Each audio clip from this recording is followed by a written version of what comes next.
Hello friend, আজ অনেক দিন পর আমি আমার গার্ডেনের ভিডিও তোমাদের সাথে শেয়ার করছি।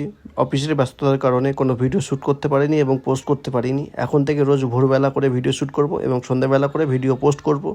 তো এখন থেকে আমার ভিডিও দেখতে গেলে আমাকে ফলো করতে হবে এবং আমার চ্যানেলটা সাবস্ক্রাইব করে রাখো যাতে কোনো ভিডিও মিস না হয়। তো এর আগে তোমরা দেখেছিলে অনেক ছোটো ছোটো গাছ কিনে এনেছিলাম, সেই সব গাছ এখন অনেক বড় এবং তাতে ফল ও ফুল এসেছে। এছাড়াও কিছু শীতকালীন সবজি লাগিয়েছিলাম, যেমন ধনেপাতা, বাঁধাকপি, ছিম, এসবগুলো আজকে হারভেস্ট করে দেখাবো। এছাড়াও যারা আগের ভিডিও দেখেছো তারা দেখেছিলে ছোট্ট একটা নার্সারি থেকে লেবু গাছ কিনে এনেছিলাম। সেই গাছটা আজ অনেক বড় হয়ে গেছে এবং সেই গাছে ভরপুর লেবু ধরেছে। তো অনেক পাতা ঝরে গেছে শীতকালের এবং ফুল এসেছিলো, সেগুলো সব ঝরে গেছে কারণ গাছটা আমি রিপোর্টিং করেছিলাম এর জন্য।